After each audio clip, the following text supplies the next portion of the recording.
Take me out to the ball game. Take me out with the crowd.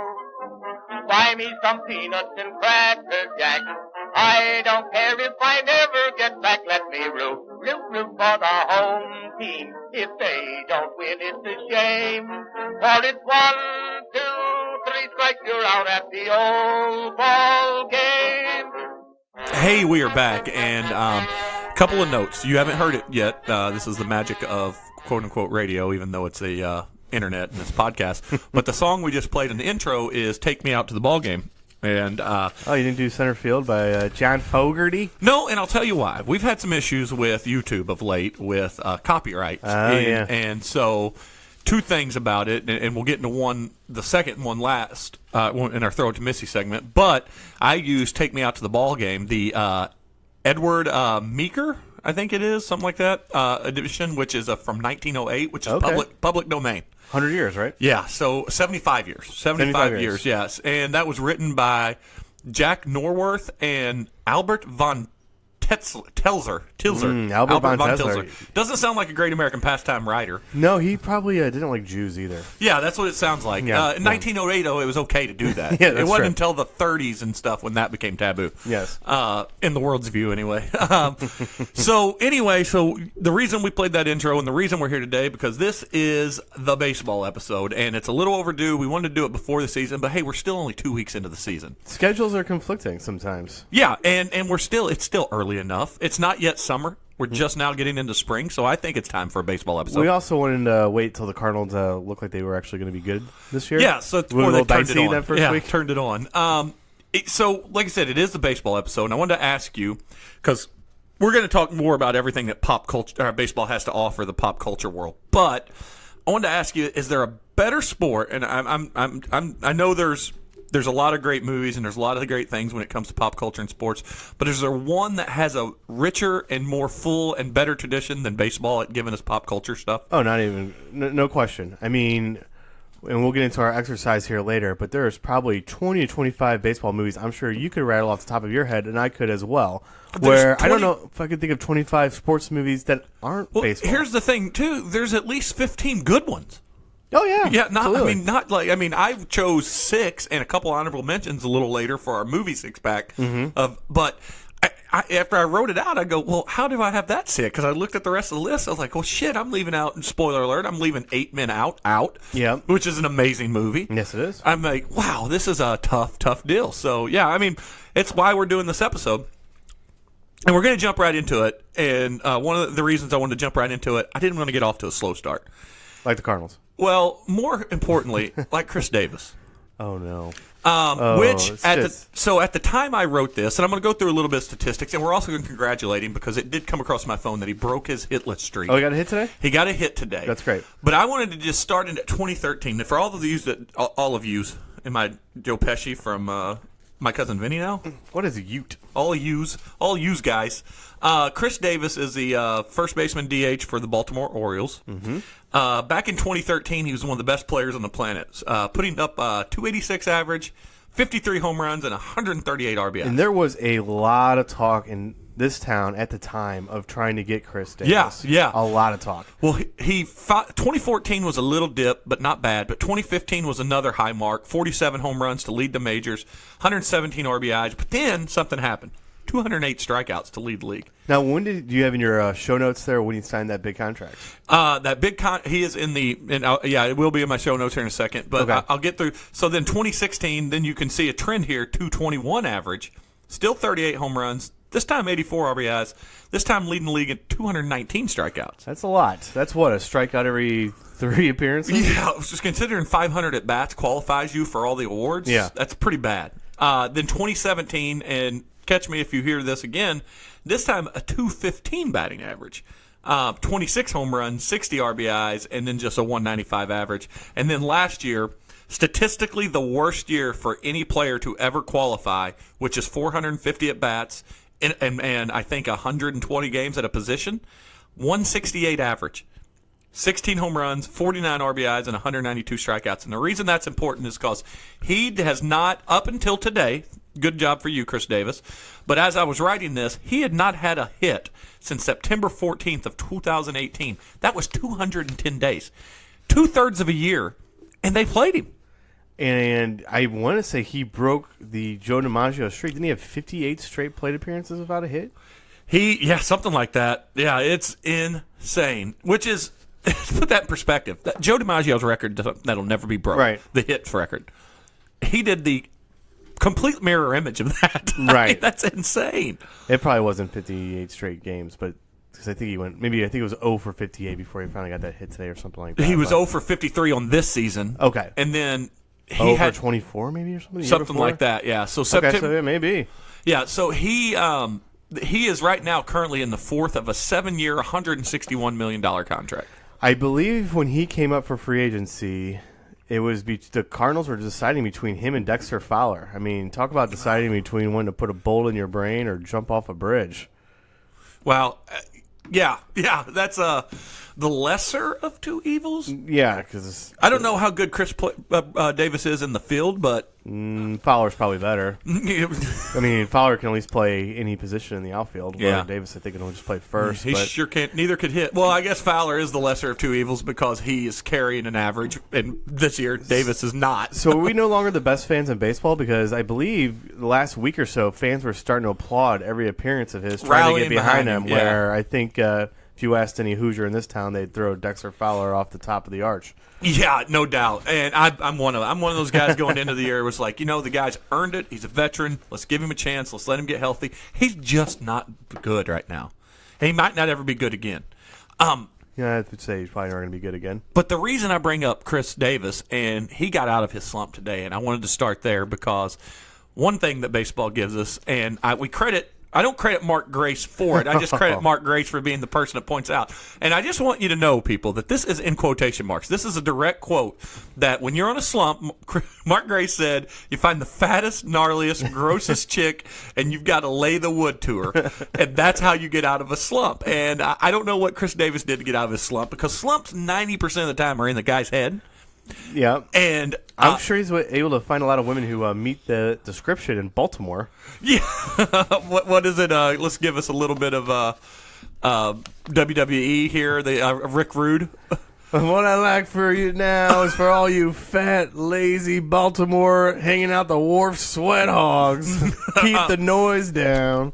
And again, I know there's going to be some of you that don't follow baseball that close, but Mark Grace saying that. Mark Grace is a 4-time Gold Glove winner, a World Series champ, a 3-time All-Star, career 300 hitter, not a Hall of Famer, and nor does he deserve to be. He's a great personality. He's awesome. He does have, I believe, the most hits in the 90s. Yeah, but his total hits are 2,445, and he played a long time. He also played a position where first base, where you need to have a little bit more power numbers. He did not 173 home runs. Yeah, that's crazy. And just 1,100 RBIs. That does not average out per year. He did play on some pretty bad Cubs teams. He sure did. And he also has got a great quote: "Doubles. I hit him and I drink them." And I was gonna say he is an awesome guy. So great guy. He might be an all-time personality. Maybe for that reason he needs to be in the Hall of Fame. But I mean, obviously we hate the Cubs here in St. Louis, but God damn it, I love Mark Grace. Yeah, I always did. But so he in an interview. I didn't write down where the interview was, but he was the first player to really voice out loud what is one of the many unwritten rules of baseball, and that's the slump buster. And like the most famous one, obviously, is what he said. I think the movie Summer Catch. They also immortalized, or didn't immortalize it because it's not that great of a movie, but they did. But they did have the slump buster in that. But in that one, it was. How dare you speak ill of WWE writer Freddie Prinze Jr.? Yeah, that's right. Well, that one also was Brittany Murphy was the slump buster, and if that's your slump buster, you're doing okay. Yeah. Wait. She was still alive though, right? Because she was dead, Brady. It wasn't post-mortem. It was definitely, she was still kicking there. So I just brought up, I don't know if you brought up, but I only wrote down about 4 or 5 of some other famous slump busters. Jason Giambi. You remember Jason Giambi of steroid fame? Mm-hmm. Oh, and the Oakland A's. When he got into a multi-game hitless streak, he would wear a gold thong around the ballpark or around the locker room to help break him out of his slump. Said it relieved the pressure in his head to be wearing a gold thong. That sounds like a man who may be doing some cross dressing on the side. Whatever happened to that guy? God, you haven't heard of it. He got the juice. He was suspended a couple times for the juice. Yeah, but I mean that was a while. You figure he was such a gregarious player that you would maybe he'd be Didn't we even doing some announcing or something. Didn't we for a cup of coffee sign his brother, the other Giambi? Jeremy? Jeremy, I think the Cardinals signed him a little bit in the That preseason and sounds didn't right. work out. That sounds right. They gave him a minor league deal and then it come back up from Florida. That sounds right. Yeah. By the way, you mentioned it earlier. I'm drinking what'd you call it? A BL smoothie. BL smoothie. I mean, that is a 22-ounce tall boy. That's a perfect Busch Stadium beer right there. It is, in honor of baseball. And then I'm just to cover my bases, since AB is no longer locally owned, I do have some Miller Lights in there to follow it up with. Just stay in America for our baseball episode. That beer cost you 2 days' wages, I think, these days. Yeah, I don't even know what that one was. It was someone needed my cooler, and he did not drink them all, so I got one. Next slump buster, and this saw a great article on this guy. So anniversary of his call up, Ken Griffey Jr., maybe the sweetest baseball player of all time.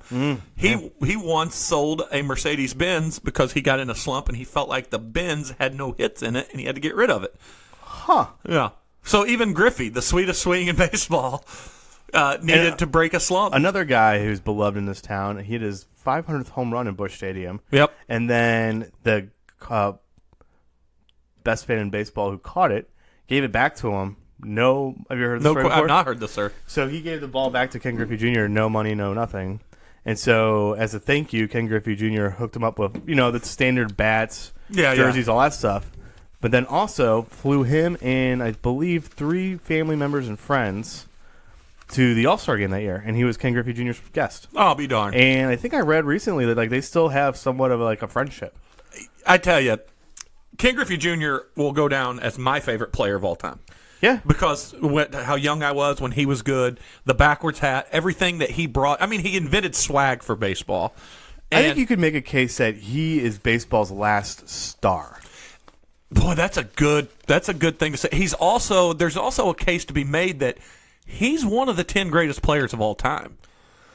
When you look at his stats and what he did, and then factor in the amount of time he missed with the broken wrist, that's the thing, and the 2 torn hamstrings. I mean, when they went south, they went south. He's probably in that category with Sandy Koufax, where, I mean, in their 20s, they were definitely looking to be top 10 of all time. He was the next Musial and Mays. He was everything. He did it all, and he's still. God, his numbers are still close to those. 600 home more runs. More than usual, anyway, home runs. Yeah, in career, I think he stayed at the 300 mark for his career average. At one time, it was up there at 310 or so, but... It's just a tale of 2 careers. I mean, once he left Seattle, I think he had a couple of decent years in Cincinnati, but then things just went off the rails with those hammies. He had his first couple years in Cincinnati was awful because of the hammies. And then he got there, he finished the year decent, then he had the 2 injury years, then he came back and had a surprising 35 home run year, and then it slowed down from there. But age caught up to him too. Yeah. But speaking of back to slump busters, like you said, he did sell his Mercedes-Benz, his cherished Mercedes-Benz, they said in the article, because it didn't have any hits left in it. So Steve Finley, this is one of my favorite one. He not to be confused with Mr. Tawny Kitaen, Chuck Finley. Yeah, the only guy to have multiple. Chuck Finley. One of my favorite things is he has the record for the most 4 strikeout innings. Huh? Because he threw that sinker and that knuckle they always dropped the 3rd strike, so he would get the 4-ball strikeout on it, or get a strikeout. I think it was 3 or 4, which sounds crazy, but yeah, he struck out 4 guys in an inning multiple times. That's a fun fact. So Steve Finley, though, he needed magical help to bust out of his slump. He had a small pouch that he would wear filled with minerals and rocks that were full with spiritual powers to keep him from sliding him into a slump. Just dumb. Yeah. When you hear stories like baseball players are the dumbest of the 4 sports, these are the things that... Speaking of dumb, this guy is not necessarily... I mean, this guy's not a great person per se, but he was teammates with one of the dumbest guys ever. And I'm talking about the next guy on my list, Lenny Dykstra. Oh, nails. He every time he got out and in at bat, he would get a new pair of batting gloves and he would throw the batting gloves away because he felt that if he kept winning, he would fall into a slump. So he was a preemptive busting of his slumps. Getting rid of the bad gloves. Start a new glove pair every time. And then he probably tried to make that a tax deduction, and why he's in trouble with the IRS. Well, and if you don't know what I meant by saying teammates are one of the dumbest guys of all time, it's his buddy, what's his name, from that team that believes in the aliens and stuff. He was one of the players on that Phillies team. Gosh, come on, you got to look. You got to. Oh yeah. Oh, stall God. for time while I look it up. It wasn't Milton Bradley, was it? No, Milton Bradley. He's relatively. God darn it, Philly. Let's look it up real quick. This is great radio. Yeah, great radio. I will say that Nails is also part of the 1986 Mets, which was a great team to hate back when I was a kid. Oh man, one of the best. Yeah. Pond Scum team. Mm-hmm. So many great players on that team. Former Cardinals Keith Hernandez. You're Keith. Oh, I love. Yeah, I'm Keith. I'm Hernandez. Keith Hernandez. I mean, people. I think there's a generation of people here that don't know that how great Keith Hernandez was in St. Louis. Oh yeah, I mean they say it was one of the worst trades in Cardinal history. I mean they gave him away in basically the prime of his career because Keith Hernandez, I guess, is a really kind of a homebody. He's a really introverted. There's a really good book called The Bad Guys Won. What's that guy? That's Lenny Dykstra. Oh, that's not Lenny Dykstra. That's Lenny Dykstra's. Darren Dalton. Darren Dalton. Oh man, he's the anyway. you know back what to you know what Darren Dalton's famous for in this town, right? what's that? Ray Langford murdering him. Oh, I don't remember that. So you can find it on YouTube. There's a famous play in like '92 or '93. Plate to plate. I mean, obviously this play is totally illegal now. I do remember And that. Langford, I mean, Ray Langford, probably the most underrated Cardinal in our lifetime. I mean, built like an NFL linebacker, just squares up Dalton and just fucking crushes him. I believe broke Dalton's collarbone, and Dalton was never the same after that. Rest in peace, Darren Dalton. Dalton, you were the second coolest Dalton I've ever seen, next to another man who died of cancer, Patrick Swayze in Roadhouse. So That was a long way to get there. that was. So I know Pain don't hurt. I know he did die, but let's talk about crazy. Darren Dalton. This is his post career. He wrote a book in 2007 called "If They Only Knew," and it was discussed numerous aspects of occultism, referencing experts in the field and his own personal experience with the paranormal. He apparently he was one of the guys that said that he could astrally project and travel around space. So not only did Ray Langford break his collarbone, he apparently broke his mind. Yeah, broke his brain. His brain was broke. That's proof that concussion, post-concussion Oh my syndrome God, is real. absolutely. Yeah. Listen, there's a lot more of these slump busters to look up, and there's a lot of these great stories like these. What's the word I'm looking for? All superstitions that baseball has. Oh, he's showing me the video now, and here he comes. Bang! That was murderous. Yeah, that is no longer a legal play. Another famous Cardinal at that time was good at doing that too, and that would be the NFL defensive back Brian Jordan. Oh, yeah. He would lay lumber to people when he was coming in. Catchers would say, "Well, that's what it's like to be hit by an NFL player." Yeah, no shit. But yeah, if you ever get time, I just brought up. I don't know. Did you bring up some slump busters? I did not. Famous. Well, you're the worst person ever. I even gave you time. The only homework I did was my team. I got my team. Did you do your movies? No, I can come on the top of my I'll head. tell you. But so check it out. Go look through. I mean, even if you don't like baseball, look up famous baseball superstitions and famous baseball quirks, and you're going to have about 2 hours of great reading. Yeah. Well, as we segue into our next thing, a baseball show that I love and talked about on the show many times before, Season 3 premiered 2 weeks ago, and that is Brockmire. I need to check it out. I still haven't. What a fantastic show. Best joke so far this season. In this season, we have, God, what's his name? I don't know. I don't watch it. The guy who's in the Farmers commercials. He's won an Academy Award. Plays Vern Schillinger. He's in the. Are you talking about? He's in, yeah. I know who you're talking about. You're talking about J.K. Simmons. Yeah, J. Jonah Jameson. Yeah, J. Jonah Jameson. In this show, he's called Matt the Bat, and it's not because of his hitting. It's because apparently his dick looks like a windsock filled with sand. So he's got a large member. Yeah. Matt the Bat. It's like a windsock. That's another baseballism. I don't know if I ever told you this story. When I worked for Does this involve big penises in the locker room? no, well, no, but it. Yeah, no. So when I worked for a hobby shop that is originated out of Springfield, Joplin, Missouri, when I worked at Springfield, we would bring in athletes from time to time. Well, former American League Rookie of the Year Joe Charbonneau came in, had a moderate 5-6 year career before injured, but he won the Rookie of the Year. That's something, you know. So he came in to because it was someone of his buddies was getting inducted into the Missouri Sports Hall of Fame. Okay. Former baseball player, and there's a good amount of former baseball players in the Springfield area. Well, we brought Joe Charbonneau in for an autograph, and my boss said, "Hey, here's the company credit card. You take him out to eat, do whatever he wants." Well, so I'm sitting there with him. He was famous for being Rookie of the Year and also for taking a bottle and opening it in his eye socket. He put it in his eye socket and open it. And he showed me he did it because I had to have beer there for him because he was drinking beer while signing autographs. So I said, Joe, Monty, who was one of the owners at the time, he said, he told me to take you out, do whatever you wanted. He goes, no, man, I think I'm good. He goes, what I really wanted some action, and the boys found a couple of girls that I could pick from that are known to be down for when guys come in town. And I'm like, oh, so even in your old retired age, you guys are still getting set up with essentially lot lizards from the ballpark. Did you see these girls? No, I wasn't invited. I mean, this was all former MLB players in their late 40s, early 50s at the time. And I was like, and just to hear him talk about it, he's like, oh, no, let me rephrase it. He goes, they introduced me last night to him, and they're real nice, and they're going to talk. And this is the way he talked. And they're gonna hook up with me later tonight, and it's going to be a good time. I'm like, so you don't need anything from me? No, man, you just drop me off my hotel, and they'll take it over. I'm like, wow, what a world. What a world. And I don't think Joe was rich. I can tell you. His penis probably looks like Braille. Yeah, it was funny. But anyway, so Brockmire season 3 it is going. Second episode aired this past week. Fantastic show. Lots of good baseball references. Famous people pop in. This past episode, he is fighting for the affections of his former lover with George Brett. So George Brett makes a cameo appearance. I got a George Brett story. Oh yeah.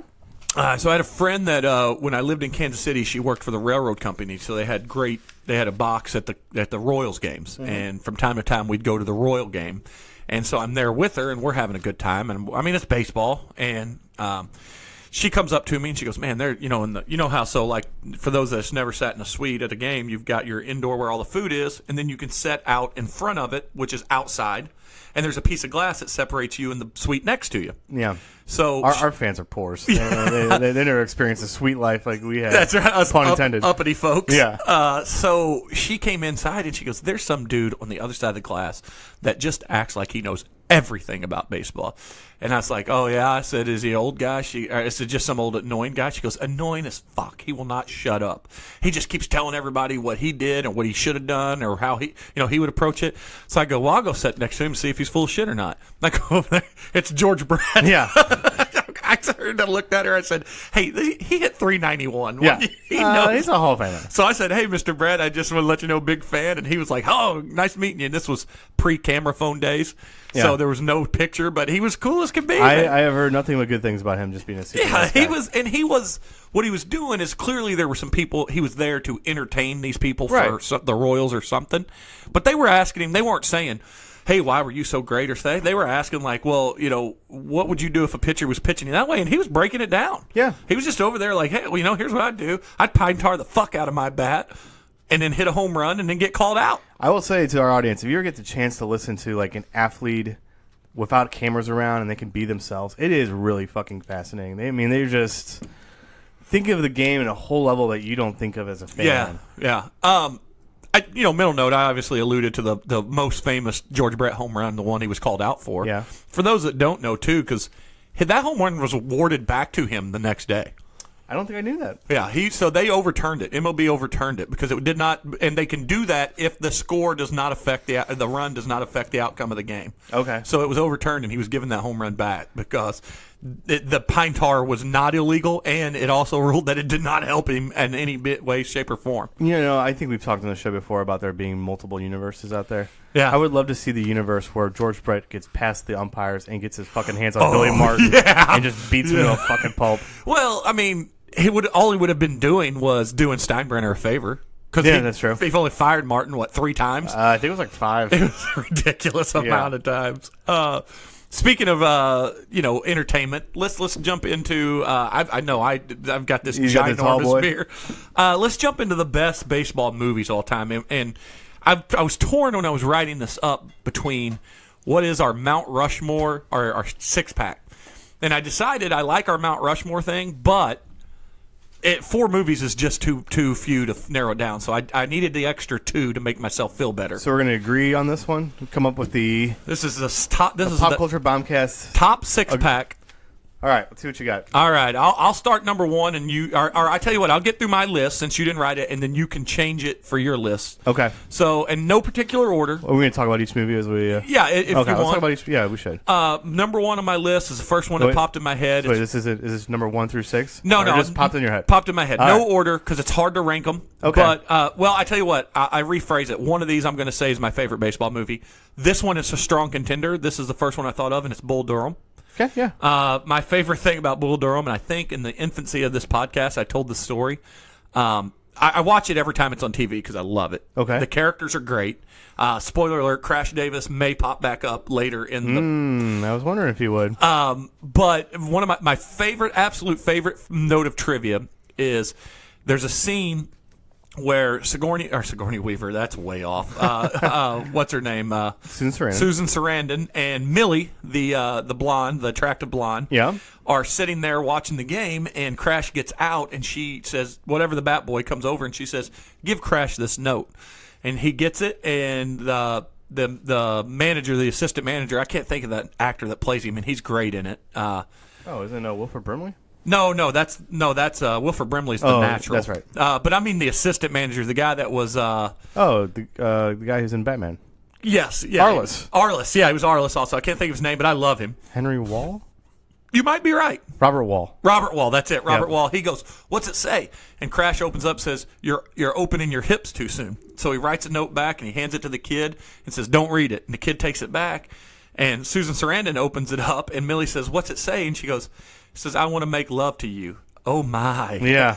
But if you have an HD TV, which I didn't when that movie came out, Right. and you watch it on HD, he writes "less fuck" on the paper and then hands it back. And I thought that joke I probably noticed that 10 years ago. Yeah. I'm like, this is 18 years after this movie was made, and that's the funniest thing I just good now stuff. noticed. So Bull Durham. Probably on my list, depending on what else we got out there. I have one big problem with Bull Durham, though. Okay.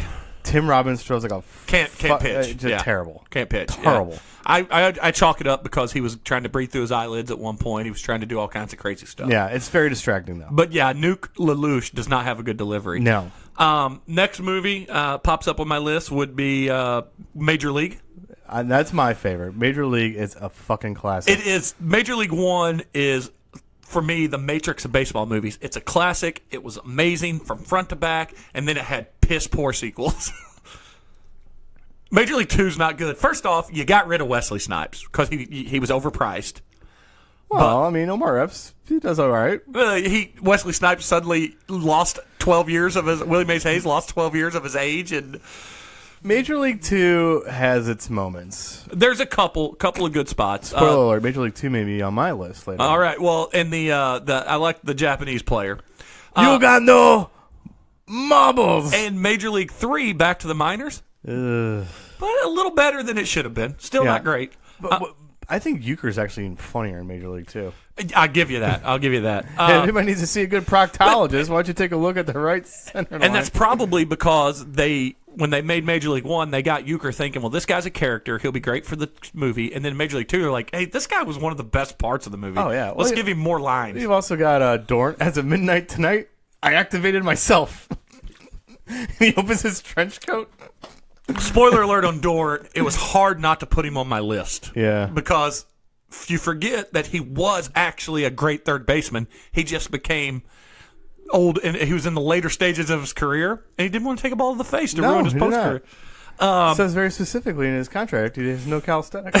And he pisses on his contract. So, Major League, great movie. Next one on my list is we get a little younger for the Sandlot. Sandlot's probably the best cast of characters in movies to this day. It holds up. I would say it's the second best kid. It's not really a kid movie, you know what I mean? Like kids movie. It's right behind the Goonies. Oh, it's It's just like a coming of age, just like great movie. You know, it's kind of some adult themes. Everyone wanted to be the Jet. Everybody wanted to be the Jet with his great porn stash. Yeah. And, you know, for those that don't know, it's Where You're Killing Me Smalls came from. I feel like there's a generation of people that say that and don't know it's from that movie also. Oh, yeah. Squints gets with Wendy Peppercorn. Oh, yeah. Next one, movie that I've also here of late watched a lot of, The Field of Dreams. It's been on quite a bit. Yeah. I love it. Yeah. Again, Kevin Costner making his way on the list twice for me. Yeah, I mean, you can make a case it's not a baseball movie. It's more of a building relationships with your dead father. Yeah. But obviously baseball is a background in the movie. Yeah. And the main theme of it. Yeah. And if you don't cry watching Field of Dreams, you have no fucking soul. It's a great movie. My fifth of my six pack would be, we've talked about this movie pretty good. One question though about Field of Dreams real quick. Do you play catch or do you have a catch? Oh, you play catch. Okay. What does he say? Let's have a catch in it? I don't. You want to have a catch? Yeah, that's weird. I mean, if you think about it, that sounds more normal because, like, when you play catch, I would agree with you. I would say, "Hey, you want to go play catch?" We always say that. That's how we say but it. like, you're not really playing. Well, it's playing pitch and catch is what you're playing. Yeah, I guess. And catch is just a quicker way of saying it. Yeah. But speaking of famous catches, how about the barehand catch that Dottie makes in A Field of Dreams, which is next on my list? League of Their Own. A movie that we've talked about before is, it's not criminally underrated, but I do feel that it's very underrated because I feel like it might have been one of the best movies of that year. I think it's rated now. Yeah, I think it took a while. It did take a while. And even though it is a very strong female-led film, Tom Hanks. Tom Hanks is fantastic in that movie. Gina Davis is fantastic in the movie. Yeah. Another movie where the scene where, I mean, shit, I think it's one of Tom Hanks' finest roles because he's hilarious in it. But the scene where he handles, I forget whose character's husband dies in World War II. Oh, yeah, I can't remember either, but I know who you're talking about. Yeah, that scene is very poignant. Always makes me choke up. Oh, yeah. When Bill Pullman shows up, always gets me. John Lovitz, the first 10 minutes. Yeah, I gotta go home, get the wife the old pickle tickle. Yeah. Oh, John Lovett's great and everything. John Lovett's underrated guy. I mean, I know there's a lot of people that didn't give News Radio a chance after Phil Hartman died. Yeah. But it still was a funny show. But due to the Lovitz, I understand why the ratings tanked. I mean, so like you said, his very small on screen is beautiful. I mean, it's a great hilarious movie. And that takes me to my last one of my six pack, and probably still my favorite baseball movie. That'd be The Natural. Another movie where if you don't choke up, whew. Boy, I mean, the only travesty that we have in life is that Roy Hobbs he got shot because we would have seen the greatest fictional baseball player of all time. Mm-hmm. But still, that knocking the cover off the ball come from The Natural. I mean, the Babe Ruth clone was in there. I mean, it captured the evils of sports writing. George Kamitsky, who was a hated owner, he was. The character was him. I mean, there was a lot of great things about it. Plus, it was Robert Redford, and fantastic. Maybe the only time that I ever thought that what's her name in the movie? Kim Basinger? No, Kim Basinger. She's a bit hot. Glenn Close. Glenn Close. I've never thought she was attractive, except in that movie. Yeah, she's cute in that movie. She got like a 5 head. Yeah, it's a little odd. Yeah, it's always done me wrong. Pick me out a winner, Johnny. Yeah. Okay. Oh, yeah. His was Wonder Boy, and Johnny's was what was? Is it the best? Wonder Boy was. Oh wait, which one? Wonder Boy was his bat. Wonder Boy was Hobbs's bat, and then I can't remember what Johnny's was. Was it something lightning? No, that was Hobbs. He had lightning on it. So I don't know. Whatever it was, maybe it was Wonder Boy was there. Whatever it was, I like when he gets the bat and he sees it. Yeah, picks out his bat. Oh god, good shit. The biggest. Is it the best example of Hollywooding up a book? Oh yeah. Because if you're not familiar to the audience, in the book he strikes out. Yeah. Terrible. I bet the test audiences did not like that. I don't know. Do they film it? I wonder. I don't know. But I'll tell you this. Also, the most suspension of disbelief, the fact that that boy could make a bat that is legal for baseball, for Major League Baseball, because they had to. Because remember, they even took his bat to make sure it was legal. So this kid makes one, and oh look, the perfect bat. Yeah. There's weight restrictions, size restrictions, but this kid, he doesn't need all that. He's great with wood. He knows how to work the wood. God. So before we get to yours, I will give you. I did 4 honorable mentions that really made. I it will hard. say that I don't think I would kick any of your 6 off. I think that's the perfect list. Yeah, it's a great list. I'm racking my brain and nothing else stands out. Well, here's some honorable mentions: 8 Men Out, Bad News Bears, but Sandlot just edges it. Mr. Baseball, underrated movie. Mr. Baseball, yeah. And then another underrated movie that my daughters, of all the cheesy comedies that come out of the 90s, I think this was the 90s, my daughters love it. Benchwarmers, good baseball movie. I've never seen it. Rob Schneider takes on the Little Leaguers. Yeah. It's a good movie. We also have to have some honorable mentions. We talked about Major League 2, which I think is pretty good. But also, when I was a kid, I loved it. It does not hold up. Rookie of the Year. I still love it, too. You know what I think is the craziest thing about Rookie of the Year? That Gary Busey has a great porn stash. Well, Gary Busey's awesome. He's the Chet? best early 80s baseball player. Pretty awesome when you're a great 80s baseball player and you're banging your teammate's mom. Yeah, no doubt.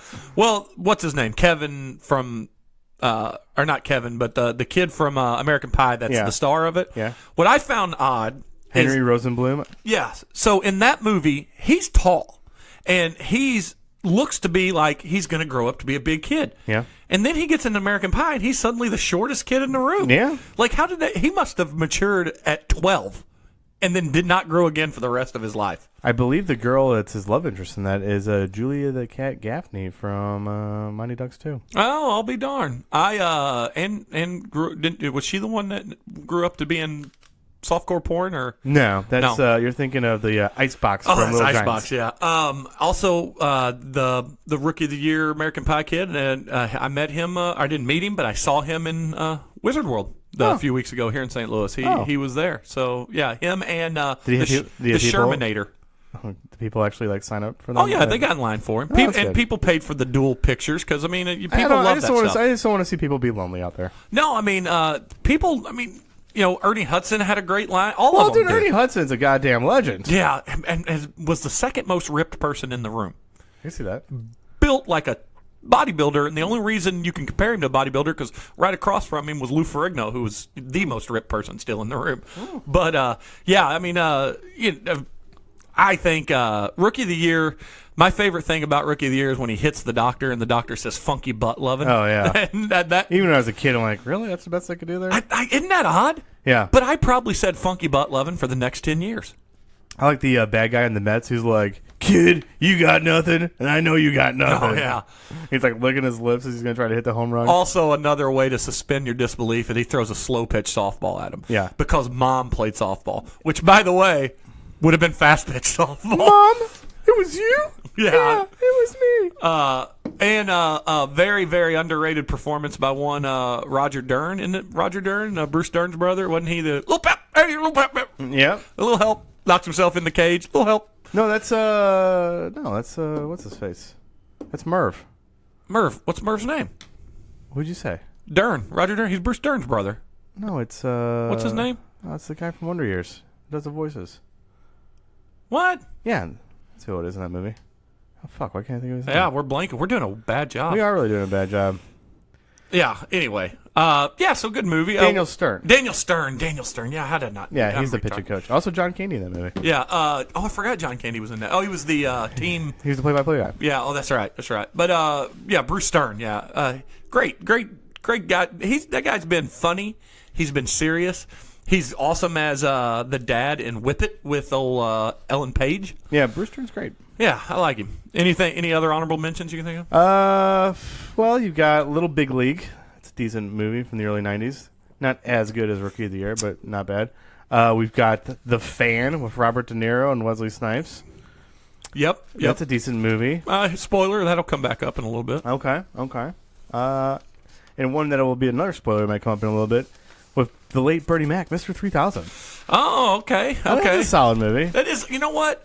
It's good enough that I probably watched it 4 times in my life. And if it's on, I usually catch it, watch a little bit of it. Yeah, somebody may come up. I don't think he's going to come up. I'll tell you this. I was tempted to put his teammate, the big muscled guy, in there.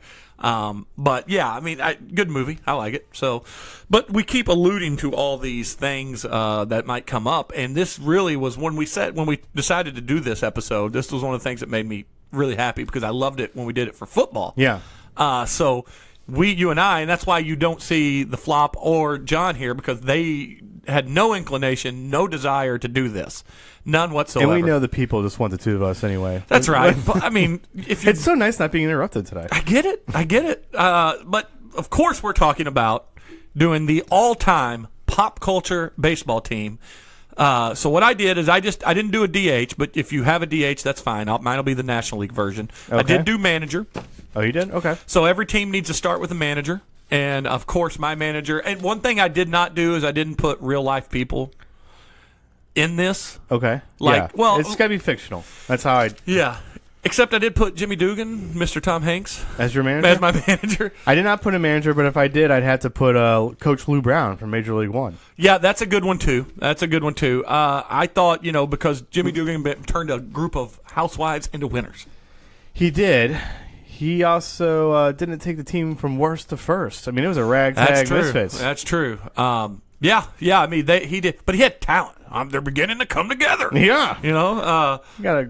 I got somebody on their line about white wall tires. I'll get back to you. It's a good joke, Frank, or whatever he says. So that's my manager. That's who I would be pulling the strings, calling the shots. But every good manager needs a good team captain, and my team captain would be catcher Crash Davis. Okay. So I thought about Crash. You want to go? You want to go into reasons why you pick Crash? I just thought that Crash, he's great with young talent. He spent a cup of coffee in the majors, so we know that he's got talent. 21 glorious days. Anyone that also has the career home runs for Major League Baseball deserves a shot at a good team. And I think Crash on this team doesn't have to do as much as he was asked to do for the Durham Bulls. He can just go out there and be an on-field general, which he was. I originally had Crash, but then I thought to myself, hey, you know what? There's a reason Crash never made it to the pros. I need somebody who's got a little more experience. Now, this guy might be controversial because he's a little bit of a clubhouse cancer. But I figure that, you know what? I'll take my chances. I picked Jack Parkman from Major League 2 because, in his words, he's the only winner on this team. The rest are losers, either by birth or by choice. Yeah. Bob Uecker had some great Parkman. Oh, he does a little shimmy that drive the women wild. And then here. later, absolutely, he's still a dick. Yeah. I almost went with I forget his name. You'll have to help me. Tom Berenger's character's name. Jake Taylor. Jake Taylor. I almost went with Jake Taylor, but I just don't think his knees can hold up anymore. That's why I did that.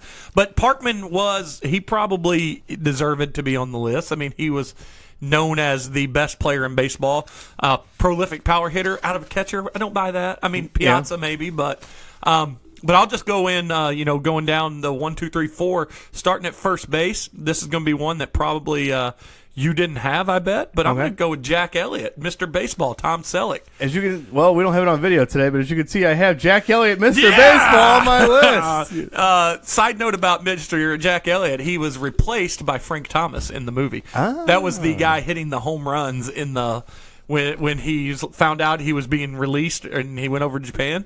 But in the movie, they framed as one of the great hitters of all time. Underrated movie. Yeah, I love the movie. Jack. But then we go to second base. Now, here's where I had problems. Second base, third base, and shortstop were my hardest positions. Yes. Second base, though, I felt like of all the spots, I thought this was a good spot to put her because A League of Their Own was such a great movie.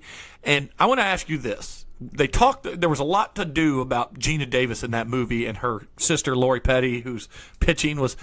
Marla Hooch was the most consistent star on that team. What a looker. What does it say? What a hitter. They showed like 50 feet away. Marla hit the ball. Marla consistently played, and she was second base, so she makes second base on my team. I also have Marla Hooch as my second baseman. We're going crazy on this one. And mainly because I was doing a lot of research and I could not find one other second baseman. Very hard. I'll say this. I cheated a little bit going to third base. Okay. Because I looked up what position he played, and I couldn't find it, and it said because he played everywhere. So I thought, well, if he could play everywhere, he could be my third baseman, and that's Mr. Motorcycle Riding, Smoking, Drinking, Underage Kelly Leak. God damn it! I have the same one. On third base? I was thinking the same thing. I had to have him out there somewhere, and again, the hot corner was tough. Yep. So let's just go ahead and say shortstop. I'm sure we both have Benny the Jet Rodriguez. Again, and that was his position. I had to look that up, too. If you're going to make a baseball movie, hey, let's get the infielders a little bit of love here, folks. No doubt. Give us some shortstop love. I honestly probably would have done Roger Dorn like you had said, but I didn't want to take too much from Major League.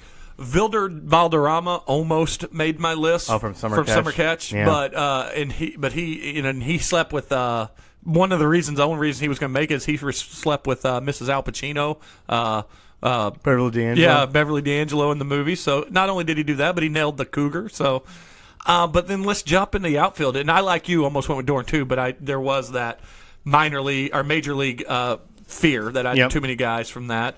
But I'm going to start with my first outfielder, and I didn't really put them by position, like center field, right field, left field. Okay, I did. But I did go with Bobby Rayburn, fan, who was league MVP, multiple-time All-Star. The only thing that could take him off his game was a murderous Robert De Niro. Yes. And spoiler alert, Wesley Snipes is making the list twice. Okay, well then I also put him as the center fielder on my team as Willie Mays Hayes, which would be my center fielder, Willie Mays Hayes. The double, those guys look alike. It's crazy, Rayburn. Oh yeah, that's crazy. Yeah, it's like they're cloned out there. For right field, I put Roy Hobbs from The Natural. Roy Hobbs would be my right fielder as well. Okay. So we all know about how he's the greatest player in the history of the game, but that leaves one outfield spot empty for you, and who is it? The T-Rex from Mr. 3000.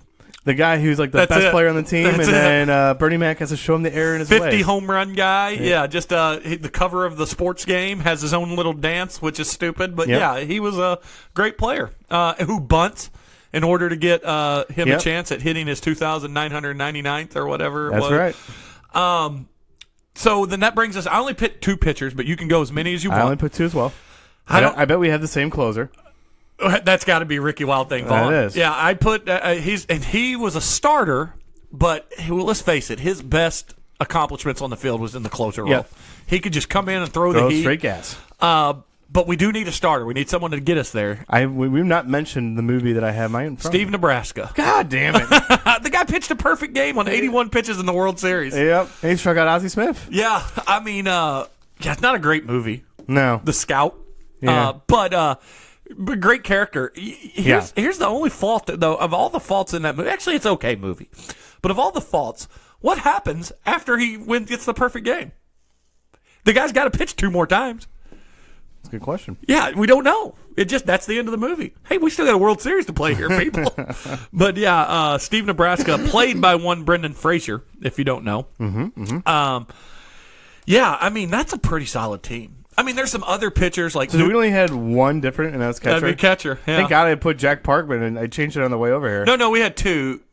You had a different outfielder than me, right? I went with. I had T-Rex. You had T-Rex, Bobby Rayburn. Either way, I would go like if I had a bench, Bobby Rayburn would be on it. Jack Parkman would probably be on it. Nuke LaLoosh would be on it because he had talent. I would have had Pedro Serrano on my bench. Pedro Serrano would be there. Situational guy facing a fastball pitcher. I would put him in. Yeah, I mean, pretty good. The cursed glove guy from Bull Durham would be my utility infielder. So I mean, pretty good list.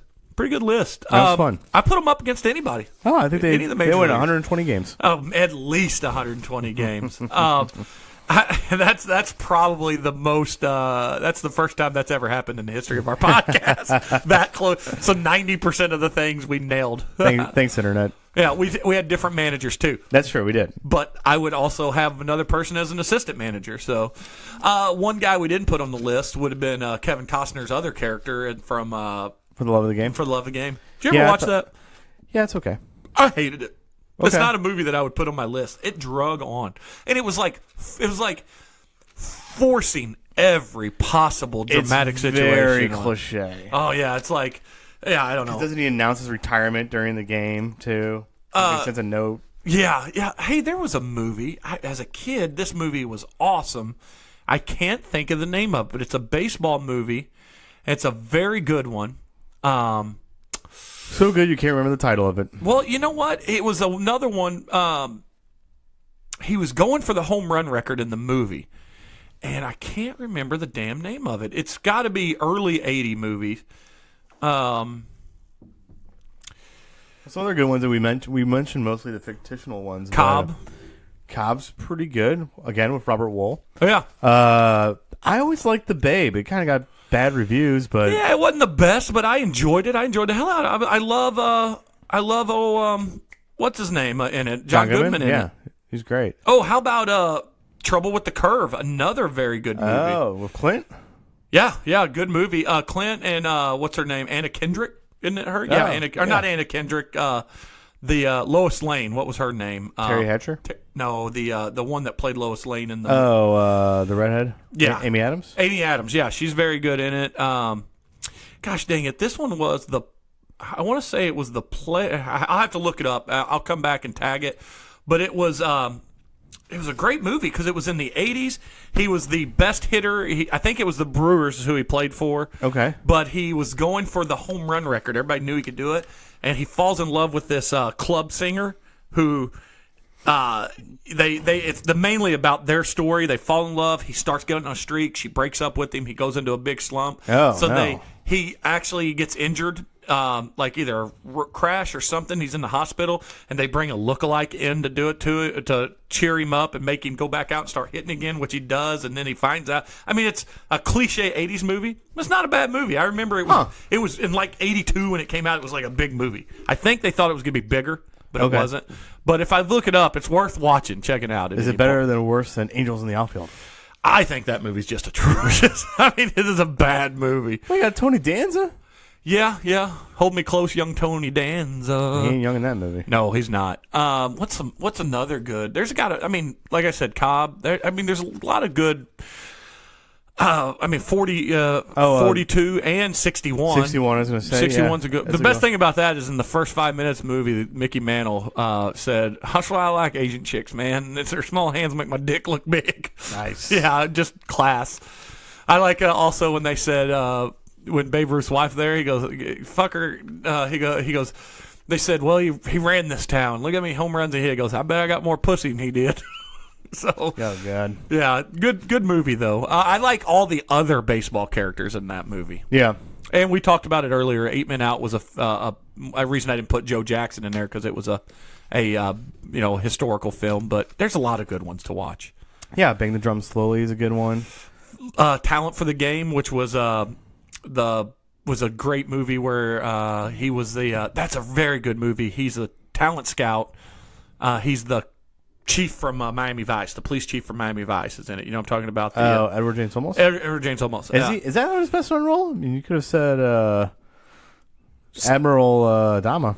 Oh, yeah, Dama. Or even Beats, Bears. He had the movie where he was a teacher was a good one. But it's a movie where he's a talent scout and he's a former player but never made it to the majors, and he finds this phenom who this club is rushed in the past, and they rush him out, and he's falling apart in his first appearance, and spoiler alert, the catcher goes out and it's him, and he goes, "What are you doing here?" He goes, "Keep it quiet, kid." He goes, it's just me, you, in that barn, and the kid goes, that's terrible. But that's what baseball does to us. So we didn't have what's his name from the HBO show. Which one? The mullet. Oh, Kenny Powers. Well, we can't have him. I was going to put him on our team, but he's serving a PED suspension, so he's not going to be able to be on our team. But if you don't know, you're fucking out. And he did throw the gas. He was a 100-mile-an-hour pitcher. So is he good in the show ever? At one point, was he ever good, or has he always been like just kind of? No, he was a great player, but he was kicked out of the league and then trying to make it back when his suspension was up. Yeah, he was an amazing player. He just did drugs all the time. The scene in the Mexican League where he comes out to Real America and it's just fucking great. And fireworks and dancing. Yeah, that's a good show. If you don't know, it's Eastbound and Down. It's classic. Yeah, it's a classic series. I think they did 3 or 4 seasons. I think 3, yeah. And that was it. That's all. And that's what so what's his name? Danny McBride, him and his writing partner, that's their MO. They don't like doing, like they did The Principal, and they didn't want to do more than 2. They didn't only want to do 1, but they talked them into a second. But they're very much in that British BBC method that they go, well, if we have a story to tell, we want to tell it in the shortest amount of time possible. That way it makes the most impact. Absolutely. So, but that's our baseball. If you don't like baseball, hopefully you found something in there to at least laugh at, or maybe mine and Tom sharing a brain. But since that was baseball, but it is still the pop culture bombcast. I feel like in the Throw It to Missy segment, let's start hitting on everything else that we brought to the table today. Sure. And I'm sure we brought some stuff. I think a spoiler alert that the Blues are going to come up, but I'm going to let you lead off. Whoa, let's go to that. So, wow, I mean, January 3rd, a date that you'll hear for the rest of the next, hopefully, 6 weeks. That was the date that the Blues were dead last in the NHL. And, like, the Phoenix rising from the ashes, now 2 games away from making to the second round of the playoffs. Jeremy, did not see this coming. What was the day they called Bennington up? They called him up like a week after January 3rd, or January 10th. So that was the 2 biggest things in the years. The January 3rd, the turnaround. Yeah. And he had a lot to do with it, right? Oh, absolutely. I mean, he's going to come up as second in the Rookie of the Year voting, most likely. Who's first? What? A guy from Vancouver named Elias Peterson. He's a winger who's had a phenomenal year, Yeah. put up like 30 goals. Oh, that's a lot. Yeah, for a rookie. So who's more impactful in this team acquisition, whether it be before or after, O'Reilly or Bennington? I would say O'Reilly in the long term. I mean, Most points in his career this year? Yeah, he's the best center the Blues have had since probably Pierre Turgeon. And he's the little engine that makes it go. And winning faceoffs is so key, and he's one of the best in the game. He doesn't draw or doesn't take a lot of penalties, which really helps. Just a fantastic player. And how long do we have him? 5 more years. Oh, so that's. I mean, he's the Blues version of Goldschmidt. It is the. Right. I mean, we got Goldschmidt, best version, and we signed him. We locked him up for a little while, and well, I mean, O'Reilly already had the contract. But, we got the contract. We got the contract. I didn't know that. I mean, Buffalo basically just didn't think he'd be part of their rebuild, and it is probably the second best trade in Blues history. First being Brett Hull. That's what. Yeah.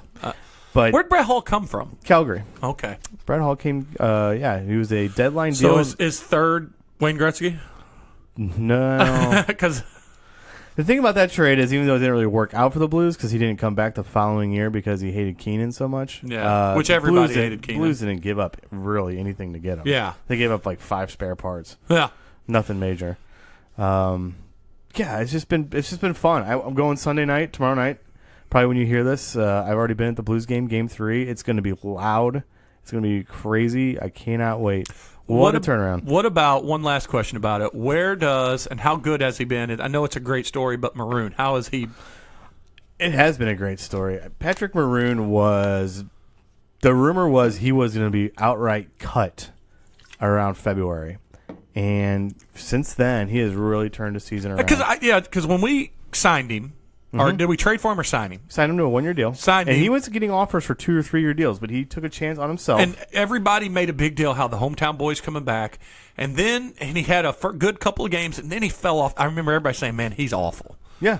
And now he scored last night, the second goal in the game last night. He kind of found his niche, which has always been his niche. It's working behind the net and getting his big ass up front and just poking a dirty goal in. Yeah. I think it also helps. It's like the John LeClair, only he made a Hall of Fame career out of it. But yeah, and sometimes in hockey, there's players that when you play with great players, you're going to look good too. Yeah. And ever since he's been paired with Robert Thomas and Tyler Bozak, he's looked a lot better. Bozak's been good too. He's been really good. And another guy who kind of just turned it on the last month or two. And then that's the key, right? I mean, yeah, we talked about O'Reilly, we talked about Bennington, and you can't. I mean, obviously, it's easy to point at the goalie because if your goalie has a hot hand, you're going to go Plar. Yep. But all these parts clicked. People got healthy. Yeah. People started. It's almost like they put them finally in the right lines. I mean, it just all worked at the same time. To tie it back to baseball, this Blues team reminds me a lot of the 2006 Cardinals. The 2006 Cardinals struggled for a long time and were supposed to be a 100-win team and barely made the playoffs. Yeah, with the first 86 wins. Yeah, they did not even win this. Oh no, they won the Central by 1 game. They wouldn't have made the playoffs. They if made they it on the didn't last day thanks to winning, and then also John Smoltz for the Braves beating the Astros. Yep. But that Cardinal team got healthy at the right time. Things started clicking at the right time, and that team had a couple of unknowns or washed up guys that turned it on. I mean, he kind of gets forgotten now, but that's 2 months they had Jeff Weaver. He was fantastic. Oh, Yachty who was at the game a couple weeks ago, or a week ago, I think it was, during an interview during the game. I don't know if you saw it. He said that the Blues remind him of the 2011 Cardinals. Yeah. And he said, he sees a lot of mirror images in that. So if you're comparing them to a World Series winning team, and I know it's easy because we're with the love of St. Louis, but they really are probably one of the big stories in hockey in NHL this year. I mean, just the Blues. Yeah, I mean, absolutely. They're probably the number 2 or number 3 story of the year, and I mean, friend of the show, Charlie of the Nerdcast, the Geekaholics, former when they come back, and in case you didn't see us share it. They've got their location for Prehistoric Brewing Company in Springfield, so they're moving along in that. But he came out with his predictions, and he had Tampa Bay Blues in the final. And Tampa Bay is in a world of trouble right now, down 2-0 to Columbus. Let's hope he gets it half right then. Yes. I don't even know what I would do, but it's been a fun run, and it's been kind of a little sour around here since the Rams left. We haven't really had a whole lot to cheer for, but I mean, we always have the Cardinals, and we always feel like they should be in the playoff city every year. Yeah, but was it 3-year stretch? But looking hot lately, and you saw them live and in person on Thursday. In the weirdest game I've seen in a long time. Yeah, I saw them, and they. How long did you last? We left right before the 8th inning, or right at the beginning of the 8th inning. So we saw all the runs. I think we said when we left it was 11-7. It was a weird game. We had a player. My daughter, at one point, my wife jokingly said, "Hey, Kaylin, there goes your baby daddy and Harrison Bader." And I said, "Whoa." And then I sat for a second and I go, "I'll allow it." We had does Kaylin have a crush on him? Oh, Kaylin, it's the first real major crush she's ever had on any celebrity, and it's Harrison Bader. He scored from second base on a wild pitch, showing hustle. Yeah. We had he also had 2 RBIs on getting plunked with bases loaded twice. He Jose Martinez, who had 1 hit going into the game, had 4-hit game. Yeah. Matt Wieters, in his first ever start, got a big 3-run RBI or 3 RBIs. I mean, you're a baseball nerd. But Matt Wieters was like the man. Like he was the neck Mike Piazza. He was the neck. It was Piazza. Like him and Joe Mauer were like the 2 best catchers in the American League, or were supposed to be. Well, he was the biggest catching prospect that people had seen in a long time, and he even made an All-Star team, 2 All-Star teams, or 1. It just he had a. He as a 19-year-old, 20-year-old kid saying that you're going to be the next catcher to hit 550 home runs, and a 300 average. I mean, that's a lot of pressure. Yeah. And he's had a solid MLB career, as you said. I would argue that he's the best backup catcher in baseball right now. I mean, he may not be defensively yachty, but offensively, if he gets hot, he can bang out. I mean, he's not going to play enough, but he's a guy that could still produce 20 home runs. Hey, all you need for your backup catcher is 40 to 50 starts a year and hit 240, and you're a fucking goal. All you need is the pitching. You don't even need 240. You just need the pitching staff to have confidence in his ability to call a game. And I think they do. Yeah, I think they do. So that's all you need. I mean, you've got a borderline, if not second ballot Hall of Famer. I think is a layup on a good run in his last 2 years. He might be a first ballot in Yachty, but he's definitely Hall of Fame material. I don't know. Yeah, well, I mean the Gold Gloves and the. I think he will, but I need to see him keep playing. I need him to see him pad those stats. By the way, he is now tied for the second most opening day starts for any Cardinal. Oh, behind Stan? No, Stan's first, and he's tied with. I can't remember who it was he was tied with, but he's tied with someone now. It might be Ozzie. I don't think. Probably. But yeah, so he's the man. I mean, Yachty's the man. He's right now the closest thing Major League Baseball has. Not the close. He might be. He might be the one of the bigger legends in their swan song playing right now. I mean, if you think hard about it, we just lost a good group of players in the last couple years, and if you think about guys in their twilight, definitely at the end of their career that are considered all-time greats. I mean, he might be the one right now. And then you got Albert. Yeah, well, yeah, and he seems to be making amends with the city of St. Louis and going around, and I think his farewell tour. If Ichiro would have stayed playing, he definitely would have been. Yeah. Ichiro would have been the biggest name in baseball retiring. I'm trying to think about that right now. How many Hall of Famers are for sure out there right now? Oh, for sure playing right now? Albert? I think Yachty will get in, but he's not a slam dunk. No, that's why I said second year of eligibility. Who's the guy in the Yankees? CC Sabathia. He's not a Hall of Famer. You don't think? I don't think he is. No. I think pitchers is going to be until they change the unwritten requirements for pitchers.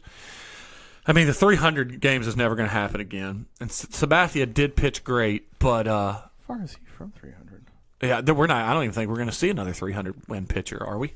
Yeah, you will. CC Sabathia. What about Verlander? Verlander probably could make. I mean, pitching's hard. It's hard to say. But, man, there's a surefire Hall of Fame guys right now. I mean, CC is 50. He's at 246. Yeah, he's not going to get there. He ain't going to get there because I think he already said he's his last year. Which 246 is that the highest of active players? That's a great question. Well, there's also one guy out there in Anaheim playing with Albert that is probably, you can't say he's a slam dunk now because injuries could change you, but if his career path stays on it is for the next 5 years, I mean, you have Mike Trout. That's the Mickey Mantle Part 2. He'll be Verlander's only at 205. Dude, it's crazy. Wins are hard to come by anymore for these guys. They don't pitch enough. They don't pitch every 3 days. We'll look up one more here. Uh-oh. I'm just curious. Well, how many do you think Kershaw's at? Clayton Kershaw, 187. 153. Oh, wow. He makes his first start Monday of the season. Yeah. Another it's great. I mean, is Kershaw might be the best pitcher over the last over a 5-year span, but is he a Hall of Famer? 3 Cy Youngs. I know. I mean, but yeah. But again, it's kind of like Koufax. The sample size is going to be small, but And the 300 has got to go away as a metric. All right, let's see here. But anyway, let's while you're looking it up. The Cardinals started out slow, got hot. Dodgers came in as the best record in the National League. They whooped them 4 games. Hopefully, I don't know what time they play, but they're in Mexico today for that series. All right, we want to play a little trivia here? Let's do it. Let's do a trivia. It's a baseball theme, so let's go. All right. I named number 1 and number 2, CC with 246, Verlander with 205. Jeez. Kershaw's 8th. Let's see. So that means 3, 4, 5, 6, 7. So, how many pitchers can you name between 3 and 7? Most wins active right now. Most active wins right now between 3 and... I'm going to grab a beer. Do you want one? Yeah, I can take one. I'll take a Miller Lite. Boy, this is a really, really tough one. I tell you, if you had a big pool of names in front of me, I could pull it out. I'm going to ask for one hint. Is there a Cardinal at all on the list? No, Wainwright is tied for 9th. Okay, Wainwright was my guess at being up there. I think you can get 3 of the 5. I've got faith in you. Okay, 3 of the 5. All right, so I've got to do this. How do we got? Oh gosh, let me say John Lester. Correct, number 4. So will that also put us as what's his battery mate there for all those years, and then they've reunited? He was a former Cardinal. Gosh darn it, another Cubs pitcher. Let me come back to that. So Lester, we got. Oh boy, this is hurting my brain. I got to go down the list to see what is King Felix still pitching? Bang, Felix Hernandez. So there you go. And now I'm just blanking. I'm just there's too many names swirling in my head. Okay, give me something. You want hints or you want names? Give me a hint. Let's see. And if I can come up with something while you're doing it, I will. So the current teams of these guys, they're all 3 in the National League. Okay. All 3 in the National League. That's a pretty... Boy. One more hint? One of them is a local person. Oh, Scherzer? Correct. Scherzer, yeah, Scherzer. 6. How many's he got? 160. Yeah, I wouldn't have put him above Kershaw. You said Kershaw was in the 150s, right? Kershaw's at 153. Wow. So we have Scherzer. Yeah. Go ahead and give me the other ones. Number 3, Zach Greinke. Oh, I forget about Greinke. Because you know why? You don't think about him there in Arizona. Isn't that where he is still? Yep, Arizona. Yeah. And then the one I didn't think you would get, Cole Hamels. Oh, Cole Hamels is a good one, yeah. But you're right, though. I mean, looking at the top 10 list, the youngest guy on there is Kershaw, and he is 147. No, away. never going to get it. Never going to get it. That's No. 20 wins a year for 7 years. That's not going to happen. No. Yeah. Well, the only guy that's in the top 20 that's under 30 is Bumgarner, Who's awful this year. and he's only at 110. And he's awful this year. yeah. He's going to be traded soon. Wow. Yeah. Fun facts. Well, anyway, so let's get off of baseball. That's it for baseball. Let's hit on another couple things. I talked about that public domain thing with the Take Me Out to the Ball Game and mentioned the copyright things. Yep. Well, we're past that. We have a new opening and closing song debuting on the next episode, not this one, and we officially own it. I paid $37. It's ours. We can use it as we see fit. We can mix it. We have up until we reach 10 million downloads, and then we have to pay more for it. Okay. I'm curious. Yeah, so you have to wait till the next You paid episode. $37 for our theme song? Cheapest one I could find. Okay. Cheapest one I could find. I mean, I saw. Did the old theme song cost money? No, it was. Well, see, that's the thing. There's these royalty-free music and open copyright-free music. But YouTube will still flag them, and there's certain things you have to do. One, you have to cite and credit the song, which I did there for a while, and then I got tired of typing it up. And two, you're not allowed to remix it, and I did that. I added the bomb, and I added another track to it to make a little bit of a mix. So that's not legal. So I was like, forget it. I'll just pay for a song that I think works. That last one was kind of ska. This one's a little more rock and guitar. So Wow. yeah. So Well. so it's ours. We're not going to get caught anymore. The last thing I'll talk about, you brought it up before we sat down, as Star Wars trailer episode 9. The only reason I don't want to go too in-depth in this is because I want to get Bender on, because you know how he and I go toe-to-toe on the Star Wars films. Yeah, because he thinks Last Jedi is good when it didn't. It's really not. But I will say, fool me once. Did you watch Solo? Yeah, I enjoyed it. Yeah. Fool me once, shame on you. Fool me twice, shame on me. Fool me every time you make a movie that I think's going to be good. It's just everyone's fault. And the trailer got me giddy. It got me getting until I realized, how are they going to kill Lando? Yeah, well, maybe they won't. Maybe they won't kill Lando because they already did Han. So, spoiler. And they killed Luke, I guess. Or did they? Because everyone returns, and then Palpatine's back. And in my head, and I hope that I'm not predicting or preemptively spoiling a movie, I hope Palpatine comes back. And if you're a fan of the old extended universe from the books, Palpatine cloned himself a whole bunch. Yes, he did. So maybe they'll bring a little bit of that. But I'm hoping Palpatine comes out to beat up Rey, and then Luke rematerializes for his one last go that we were cheated out of in the last film. And Kylo turns face, right? You know what? I'm going to be very upset if Palpatine is electrocuting Rey and Kylo turns good, because then that's too much like the original. I won't hate it. But I like nostalgia. it is the rise of Skywalker, so there's a lot of rumors whether that's Luke coming back, whether that's Kylo turning good, or if Rey's really a Skywalker. We'll find out. We'll find out Christmas. Hey, speaking of Christmas for nerds, tomorrow night I won't be able to watch it live, but Oh, I'm going to watch. Yeah, you'll be at the game. Yeah. But I will be watching it. Man, is there when's the last time with the only other time I can think of where there was this much anticipation for a final season was Sopranos. I 100% agree. I mean, there's been a lot of other final seasons. I mean, even Big Bang, which is the biggest show on TV, it's in its final season, hasn't got as much fanfare as Game of Thrones. I'm excited. Yeah, I am 8 too. episodes, and each one of them's 3.5 hours long. Oh, 6. It's 8? It's whatever, but they're all like an hour and 40 minutes. I mean, every one Yeah, of I them. can't wait to get HBO and watch it. I've been not doing it the most legal way, but I'm going to do it this time Just around. for this. You want to talk about WrestleMania? Yeah, real quick, let's hit on WrestleMania and then let's wrap up. It's okay.